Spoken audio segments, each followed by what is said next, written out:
Inspiration isn't some kind of magic that you just wait for. Inspiration comes with action, and so does motivation. My name is Anna. I am a working artist, and I am building a channel that revolves around art, mental health, rebuilding your life, and just personal growth, building a community. So if that's something that resonates with you, feel free to like, comment, and subscribe. If something hits you in the video, I would love to hear your thoughts on it. Okay, so let's get into this. The truth about artistic inspiration. I feel like there's this big myth about inspiration. This is actually something that I learned myself, because I had to ask myself at one point when I was struggling creatively under a place of stress, why do I want to create and yet I am not actually creating? What is happening? And then of course you could flip that around and say that I have also felt the need that I needed to create, but I really just didn't want to. And this would span for weeks. The truth is this: artists create even when they're not inspired. Artists create even when they may feel like they're slightly under the weather or under pressure or anything in between. Artists create because creating creates momentum, and then momentum creates motivation, to which you feed back into to continue to create. So let me break this down, okay? You are in a place right now where you're saying, either one or the other, as I stated before. You want to create, but you're just not creating. You feel lazy, you feel lackadaisical about it. Or you know that you need to create, maybe you started a project, maybe it's something that you're doing for someone else and there's a deadline, but just the idea of it makes your skin crawl and you just want to relax. Watch your TV shows, scroll on TikTok. This is where you will make your breakthrough, is just by simply sitting down and doing the work. I know that you thought, oh, there's gonna be this big hack, like you have to have some kind of mantra, or you do 10 jumping jacks every single day, and then that will get you to go where you need to go, or you have a one sentence click in your brain and then bam, you're sitting in your studio and you're creating freely. No, that is not the case. You truly have to practice mind over matter. I know that that's not the prettiest, most comfortablest advice, but it is the truth. It's how you break through that creative barrier of not always feeling inspired to work. It's not productive as an artist, especially as a working artist. If you are someone who wants to be a working artist, you cannot rely on creating only when you're inspired. This is a lesson that I'm learning very recently, and by recently I mean weeks recently. And this is inspiration as to why I wanted to create this video, because I am in this with you, those who are watching that want to be a working artist or someone who wants to take their art more seriously. You have to not fight the urge. Don't beat yourself up. Don't think negatively about yourself or your actions, but truly just acknowledge that feeling of I don't want to, and then say, but I'm going to do it anyway. And then you do it. So then you're saying possibly to yourself, well, that's really great advice, but I feel stuck because of X, Y, and Z reasons. I feel stuck because of this really, really heavy reason that's very personal to me, or this really horrible life circumstance that you can't change. And I hear you, I get that. Everybody has their plates full with their own personal life paths that I can't possibly fathom because it's not my life path. So don't allow this video to be judgmental in any way. I'm walking with you and I'm here with you on that as well. But here are some of the reasons that I have felt stuck as an artist. The biggest one is perfectionism. I want so badly for my work to be perfect. But what is perfect? Perfect is this goalpost that I'm setting for myself. And then I'm also the one that's moving the goalpost further as well. As soon as I get close to the goalpost, I say, actually, no, that isn't good enough. And then I move it again. And so it becomes this impossible finish line that I will never get to, that I'm drawing, that I'm running towards. It's all me making it up on my own. The next factor that I believe holds creatives back is fear. That also, of course, falls into perfectionism, but let's just say fear as its own subject matter. Fear of being seen, fear of people looking at your work and thinking something negatively about that. Fear that maybe you won't be taken as seriously as you want to, or maybe you'll be taken too seriously. Who knows? Whatever those fears are, fear is another huge denominator that can hold a creative back, whether they are a huge well-known artist or an artist that is just getting started out like me, like you watching. When it comes to fear, I can say this as well. Again, it's very similar with perfectionism.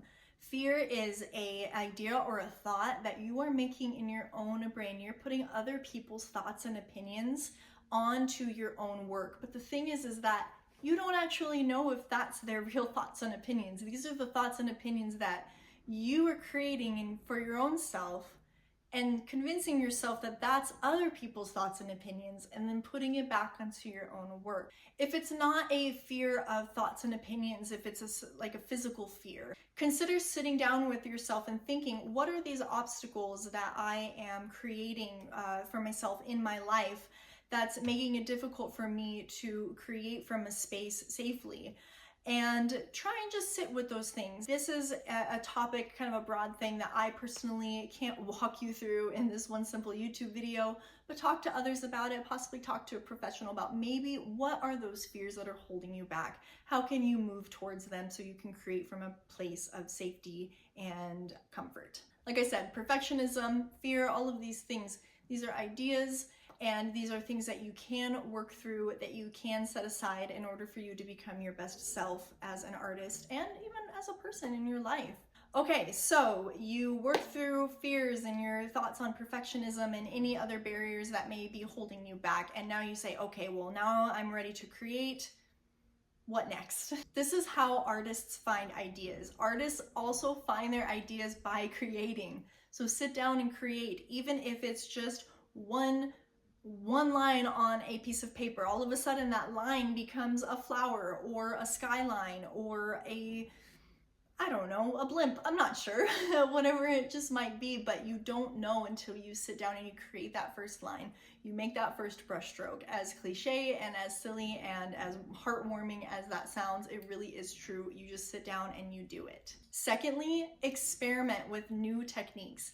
I just tried a new technique of using the palette knife to paint with my oil paints. This is a technique that I've watched for years and years and years. I completely understand it, but I've never been somebody to step out of my comfort zone of what made me comfortable in the moment until recently. And when I did, I created a really beautiful landscape piece I feel really good about. And it was my first try. And I think it's something that I am going to put up for sale. So you never know what is going to happen when you end up trying something new and experimenting with a new technique, a new idea. Even if that technique had ruined that painting, at least I will know now for next time, using that small frustration as a little motivation for the next time I sit down and I try that technique. Let's just do it again so we can perfect it and get it down, because now I have another tool, another skill in my arsenal to use as I continue to create. And lastly, follow that curiosity. If you're curious about trying something new, just go through with it. And if you're worried about actually putting it into practice, research it. Watch all the YouTube videos that you can, all the TikToks that you can. Ask mentors, ask people in your life, read books, but just follow that curiosity. And eventually, I encourage you to actually put the pen to paper. Creative habits happen with momentum. So that momentum bit that I was talking about in the beginning of the video, once you start creating regularly, once you push past those barriers and those fears and you just decide, screw it, I'm going to do this every single day, this is my dedication and my commitment, then you will create momentum. That momentum will create habit. That habit will continue to cultivate your creativity, and so then it becomes a closed loop that you will just continue to cycle in and live within.